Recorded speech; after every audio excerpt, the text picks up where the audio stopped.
Hey, what is going on? In this video, I'm going to make a magazine pouch. I've got a lot of requests for this, so I think it's time to make it happen.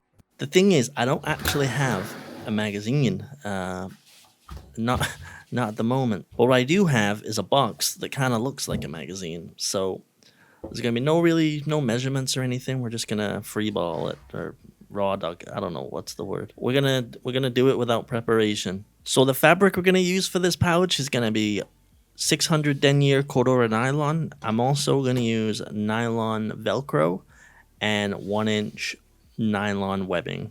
If you like this type of content, please consider liking the video and possibly subscribing to the channel. That would be greatly appreciated. Thank you. Okay, so let's get right into it. As I said, there's no sewing pattern, there's no preparation. We're just gonna measure the box and we're gonna make a pouch. So what I'm doing, I'm measuring the box and it's coming in just over 2.5 inches.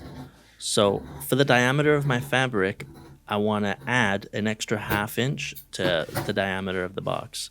So where it's just over 2.5 inches, I'm gonna cut the diameter to about 3 3/4 inches. Now that I have the diameter of the fabric, I wanna find the length. So I'm gonna place the item on the fabric, but I wanna leave about 1 inch underneath the item. And that loose fabric is gonna come in handy in a couple of minutes here. So this pouch is gonna have a velcro flap that comes over top to secure it. I need to find the measurement of where this flap is actually gonna stop on top of the pouch. For my pouch, I'm just gonna round it up to 12 inches. I'm gonna mark it and then just cut it off. So I have my diameter, which is 3.75, and then I have my length, which is 12 inches. And when I fold over the top, it kind of starts to resemble a bit what the pouch is going to look like. Now you got your measurements for the piece of fabric, go ahead and cut an identical piece so you have two pieces. You're going to want a little tab for the Velcro flap. So what I've done is I've cut a piece of nylon webbing to 3 inches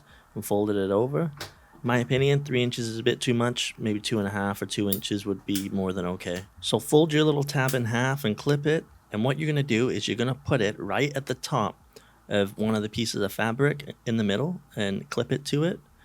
These fabric pieces are going to go right side to right side or face to face. I don't know, the sewing snobs are going to get at me here. So right sides together and clip it at the top in the middle.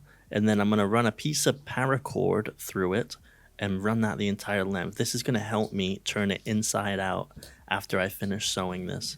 You're going to sew about a 1/4 inch seam on 3 sides of this piece, leaving the bottom piece open. You're going to start to see why I left 1 inch of loose fabric at the bottom of the pouch. So I want you to put marks on about a 1/2 inch up from the bottom, and we're not going to sew below those marks. So that bit is actually going to be folded in so we can finish the bottom of this pouch nicely. So if we just rewind the video for a second, you can see that I just draw some lines here at the top. This is going to be the flap, and I'm just tapering it off just for design purposes. It's not necessary, but it'll look a bit better. So now I'm just sewing a 1/4 inch seam around those 3 edges, leaving the bottom open, and remembering not to sew below those 2 dots I put at the bottom at a 1/2 inch. So I'm just snipping off the loose fabric for the tapered edge.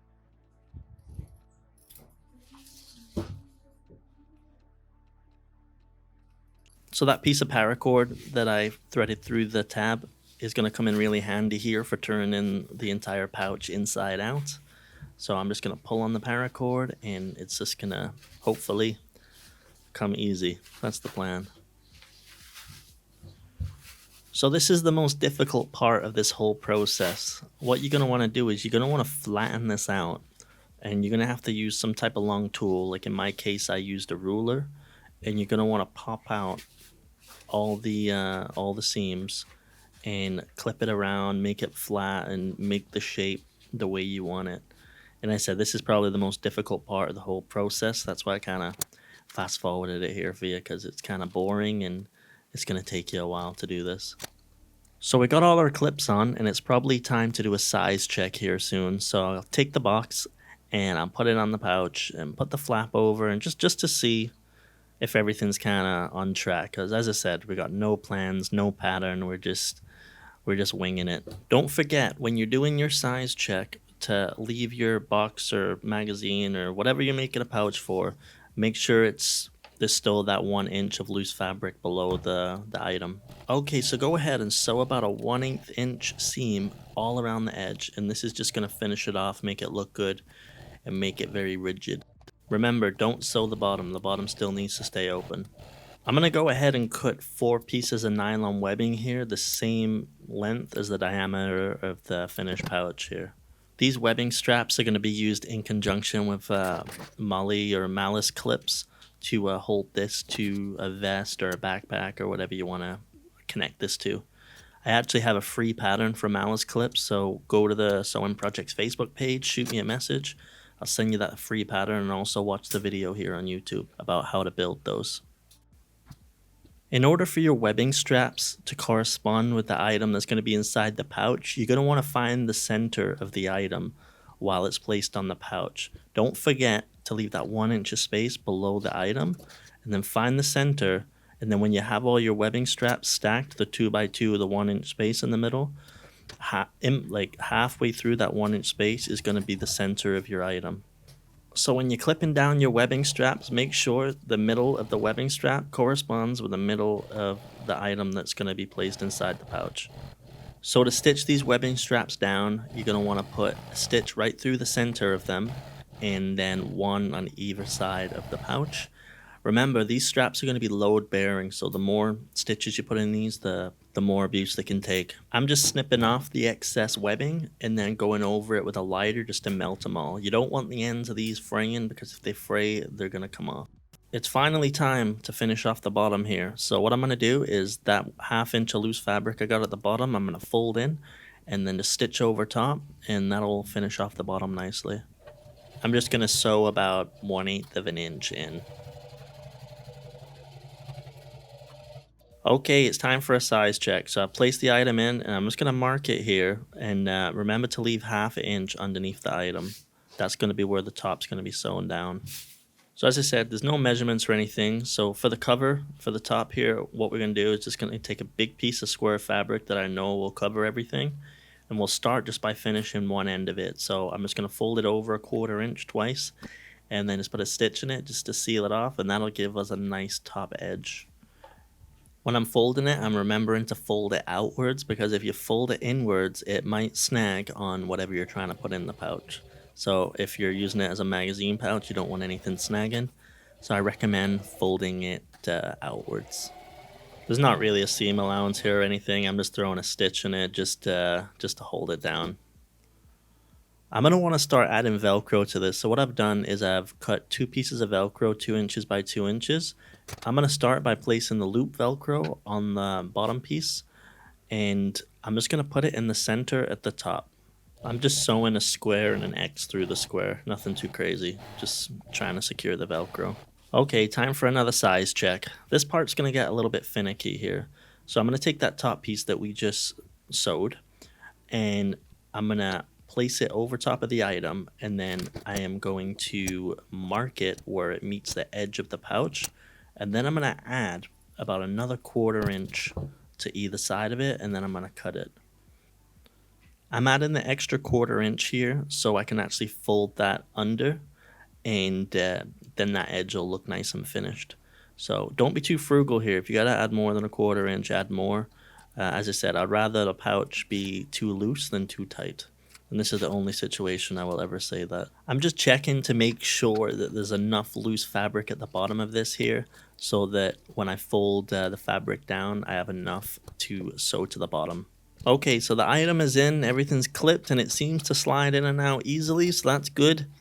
And now I think it's time to sew. We're just going to do about 1/8 of an inch down the sides here, just to secure it in. Remember to fold in the edge.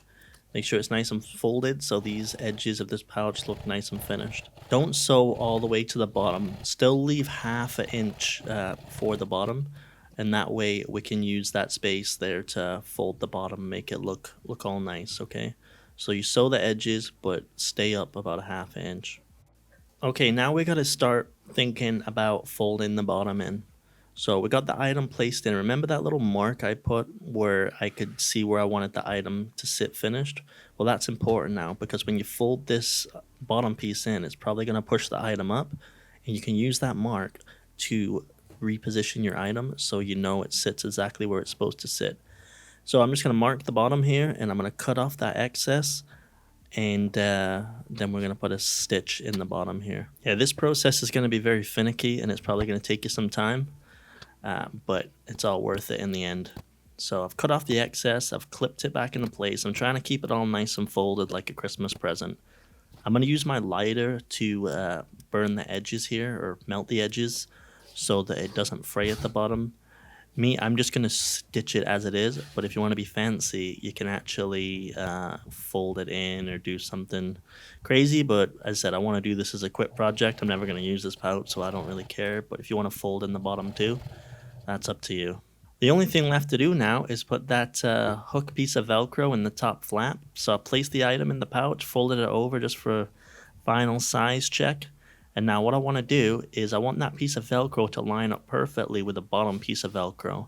So I'm going to take my pencil and I'm going to mark it as when it's closed. And then that's going to give me the placement of where to put this piece of hook Velcro on the top flap. So I'm going to take my little chalk pencil here. I'm just going to find out where the Velcro top should be. And I'll just mark that on each side. And then when I place the Velcro on the top flap, I'll just make sure it's centered. And then I'll do the same stitch on this as I did on the bottom piece of Velcro. I'll sew a square and then an X through the square. I said, if you're actually doing this and you want to like draft a pattern or do it fancy, what you can actually do is add this piece of Velcro to one of the pieces of fabric before you stitch the two pieces of fabric together, and that way you won't see the stitch go through both layers, and it might look a bit fancier. But as I said, we're pressed for time on this, so it is what it is. But if you're going to make a lot of these or you want to be fancy, there's things you can tweak to make the finish a bit better. So this is the finished pouch. Even though we couldn't build this for a magazine, I hope that you have a good understanding of how a pouch would go together, and it gave you some inspiration to try and build your own. And as I said, all magazines are different sizes, so you could kind of adjust this method to the different size of magazine that you'd like to use. So if you enjoyed this video, please consider liking it, hitting the subscribe button. Every little thing you do helps me out, and I'll see you guys next time. Take care. Bye-bye.